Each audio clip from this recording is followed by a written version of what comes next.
I'm Bill McWilliam, President of Cascadero Copper, CCD on the TSX Venture Exchange. Cesium is one of the world's rarest metals with a growing industrial demand. Drilling is underway on our Tehran property in Argentina to prove up a cesium resource. Cascadero's patent-pending leach process has the potential to make Cascadero the lowest cost supplier of cesium in the world. Visit our website, cascadero.com, or phone us at 604-924-5504. Welcome to the Goddard Report. Comments made on the Goddard Report and TalkDigitalNetwork.com are an expression of opinion only. Here is Jim Goddard. My guest is Michael Easton, editor of the EastonSpectator.com. Welcome back to the show, Michael. Thank you very much, and Happy New Year. It's great to be back. Michael, your impression of Donald Trump as U.S. president after 1 year? I think he's great. I really do. I mean, there has been no other president in history that has accomplished as much as he has accomplished in 1 year. I believe he will go down as probably the greatest president of the United States ever. What has he done to impress you? Well, number one, I mean, the appointment of Neil Gorsuch was the big one. The very fact that he's brought back, or he's created over 2 million jobs within the year that since he's been here. There are companies that are coming back to America again with the tax relief concessions. Talk about stimulate the economy. I mean, you just look at how many companies, including Starbucks, as a matter of fact, announced today that they're giving their staff bonuses of up to like $2,500, and they're going to be investing.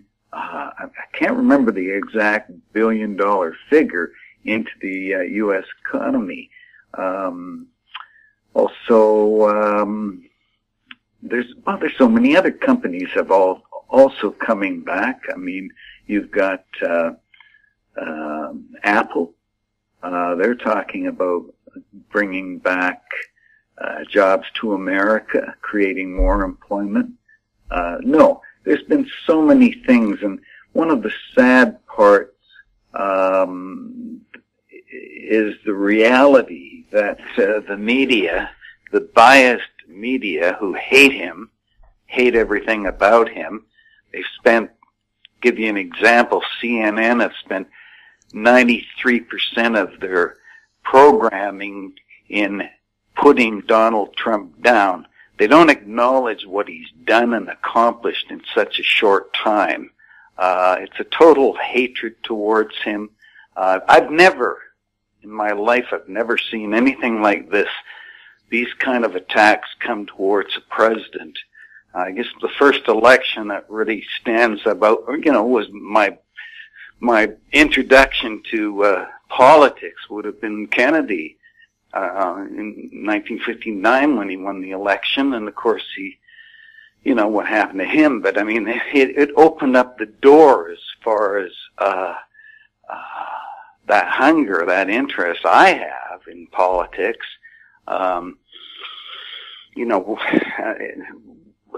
The thing is, we haven't seen anything like this. I guess the last attacks against a U.S. president probably would have been against Ronald Reagan. But in comparison to Donald Trump, I mean, that's nothing. That was absolutely nothing. No. It's sad to see what is happening, and I wanted to bring this to your attention. I just posted a couple hours ago on my EastonSpectator.com a great article called "How Trump Trauma is Crippling the News Media." It's written by Howard Kurtz. He's a Fox News analyst. Of course, people are going to say, "Oh, he's Fox. No, it's an incredible article because he's talking about having been a long-time journalist and how he reflects to what is going on in mainstream media today. It's a good read. I really recommend it. We'll have more with Michael Easton right after the break. Cypress Development Corp's flagship lithium project is located just east of Albemarle's Silver Peak mine in the heart of Clayton Valley, Nevada. A 12-hole exploration drill program for lithium-enriched claystone on Cypress's 100% controlled properties is now underway. Cypress Development Corp trades on the TSX Venture Exchange, symbol CYP, the pink CYDVF, and on Frankfurt C1Z1. For more information, please visit our website, cypressdevelopmentcorp.com.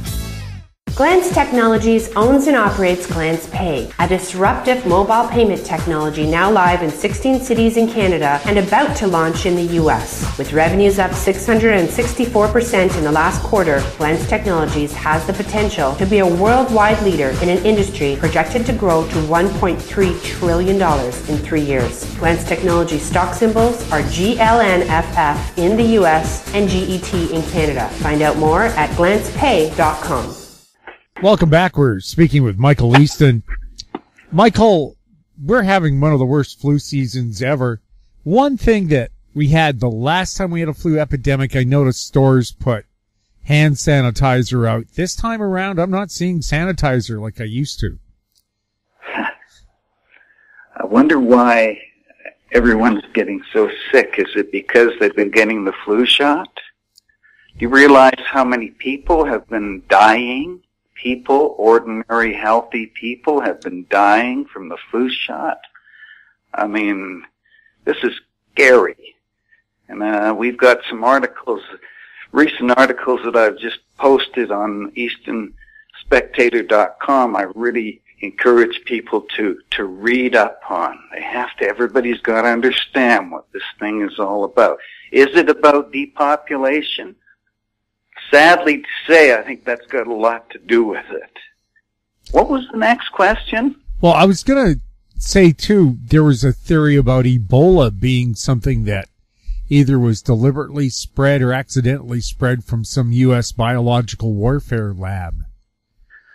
Well, the thing about this, Jim, is, we've talked about geoengineering and the chemtrail spraying in the past, and what a perfect way to infect people with diseases is just spraying above. I don't put it past the government at all. This program of geoengineering has been in place for a number of years right now, and it's not just weather modification. There's other devious acts involved in this, and hey, again, I've got a great section on geoengineering on EastonSpectator.com. And I wanted to also just add about EastonSpectator.com. We're in the process of turning on the microphone and going live. That's the idea, opening up the telephone lines. But, these things take money. And we recently lost our Google account, so we have a link on our website seeking out donations. And hey, if you feel so inclined to help keep us going and give us some enthusiasm, please take the opportunity and click on the donate line. We'll have more with Michael Easton right after this. Hi, I'm Douglas Mason, President and CEO of Magnum Gold Corp Inc., MGI on the TSX Venture Exchange. A 2015 drill program on the LH property intersected high-grade gold, including 16.9 meters of 13.58 grams and 11 meters of 20.66 grams per ton gold. A follow-up drill program is planned to further evaluate previously identified subsurface high-grade gold mineralization. Please visit our website at magnumgoldcorp.com. In Goddard we trust. Welcome back. We're speaking with Michael Easton. Michael, Prime Minister Justin Trudeau, he's been in power now for a couple of years. He seemed to have a pretty nice honeymoon. Then he went to China and lectured the Chinese leadership about human rights, and he pretty well left Asia with his tail between his legs. Was that a lesson he needed to learn, and was Canada harmed there? Everything he does harms Canada. Justin Trudeau is not a nationalist.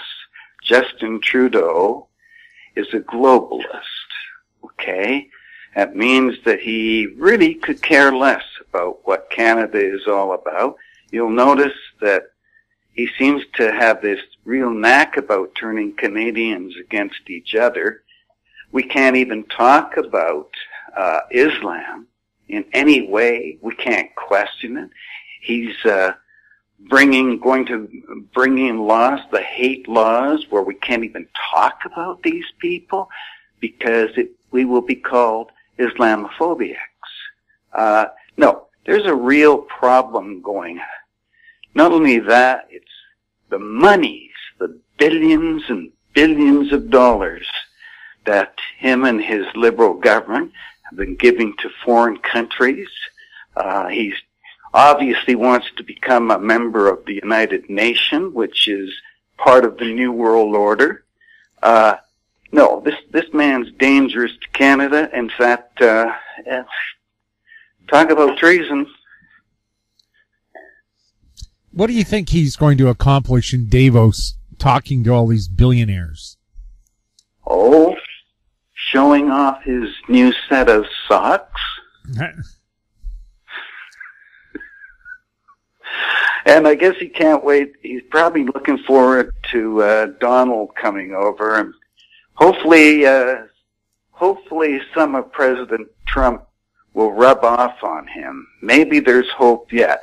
Hope and lots of prayer. Now we have Vancouver's Mayor Gregor Robertson deciding not to run again this fall. Well, Bob Mackin found out that Mr. Robertson has 6,200 private emails on a server concerning city business, which violates the Privacy Act. He's supposed to keep all of his government business on government servers. The city and the mayor are trying to keep them secret, but the privacy commissioner says they have to be released in June, well before the next election. Perhaps there's something in those emails that will give us a hint about why he decided not to run again. Interesting. Whole thing is interesting. I mean, Mayor Moonbeam, I guess, is the title that's been labeled across his head. Is that not true? And of course, he doesn't recognize that 600,000 people a day have to come into Vancouver to work. How do you get from Langley to downtown Vancouver on a bicycle? Well, you know, the whole thing is, and I know he's being slammed for the housing situation in Vancouver, but I mean, let's look at things logically. I think that's more a provincial situation or federal. Yeah, there's nothing really a local mayor can do for housing, you know, maybe open up a shelter kind of thing. But yes, that is provincial and federal responsibility, something that Ottawa shirked in 1992 under Chrétien. They stopped building social housing, and it was about 1992 you started seeing people sleeping in doorways. Yeah, that's right. That's right. No, it's sad. It's sad. I'd love to see a new mayor in Vancouver. Hector Bremner, who won the last by-election, seems to be on the right side of situations. I think he's, you know, has he got enough experience? Well, you know, time will tell. It'd just be nice to see an equal balance in Vancouver City Council, really. That's what I'm looking for. I understand Kirk LaPointe is also considering running. Yeah, he hasn't decided yet. He hasn't, eh? Yeah. Hey, That's in the fall. And also in the fall are the U.S. elections. So that's going to be a humdinger. Also, coming up February 3rd, the BC Liberals will pick a new leader to replace Christy Clark. The candidates, Mike DeYoung, Michael Lee, Todd Stone, Sam Sullivan, Diane Watts, and Andrew Wilkinson. Does anybody out of that group stand out for you? Well, I first thought Todd Stone. I liked Todd Stone, and then I saw this article about him destroying emails, and it kind of turned me off about him. And Andrew Wilkinson I find interesting. Interesting because our local MLA, what's her name now? Good gosh, can't think of her name. It'll come to me. She's in a wheelchair, and she was a Paralympic, as a matter of fact. Pollock? Pardon me? Pollock? No. No? No, she represents Parksville and Qualicum. This is embarrassing. Good gosh. Anyhow, she supports Andrew, which I thought was really interesting. And now there's Mike DeYoung. I think Mike DeYoung is, well, he's old school. He reminds me of old social credit liberal. I don't think he has a hope. Sam Sullivan is interesting because he's in Vancouver Mayor, but I don't think he was, were you impressed with him as a mayor?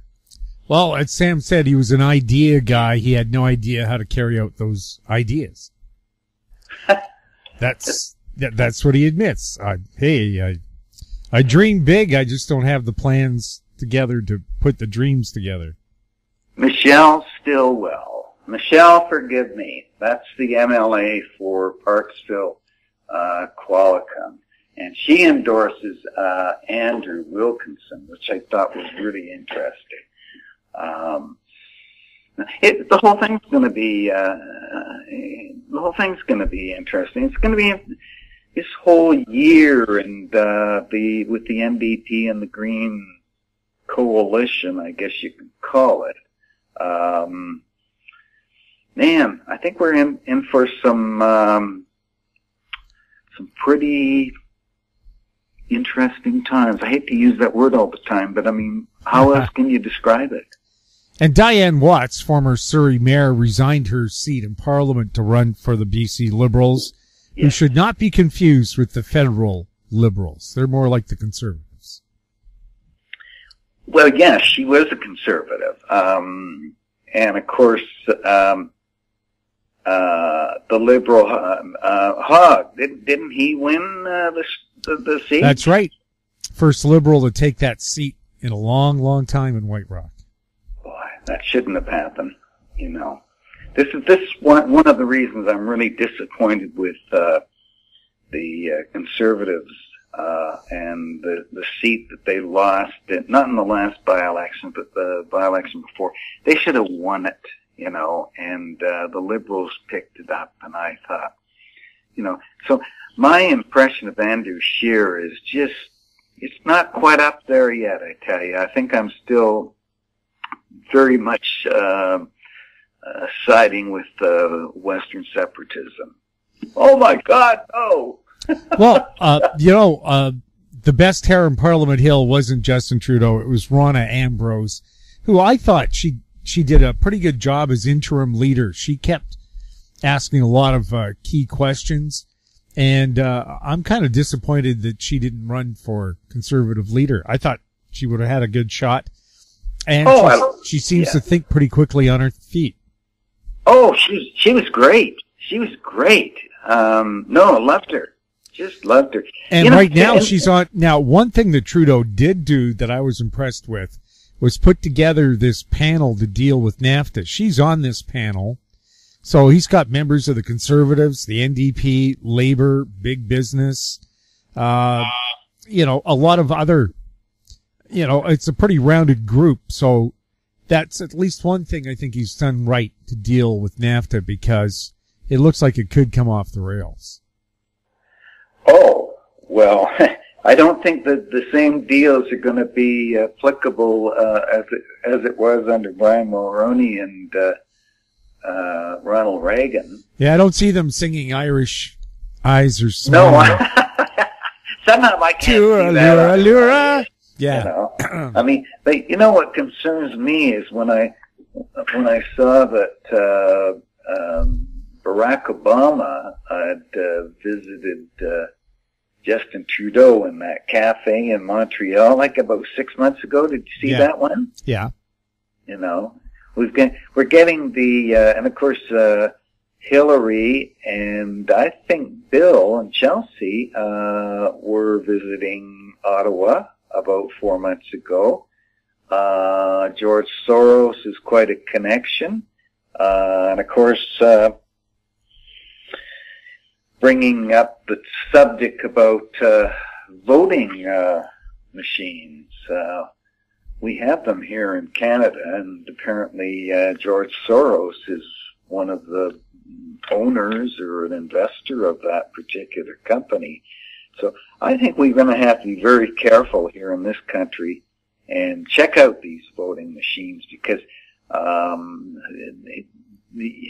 they can rig elections. In fact, reason why I bring this up is I also posted recently a video about these machines, and it runs about 10 minutes, and I certainly recommend everybody take a look at it. That's on eastonspectator.com now.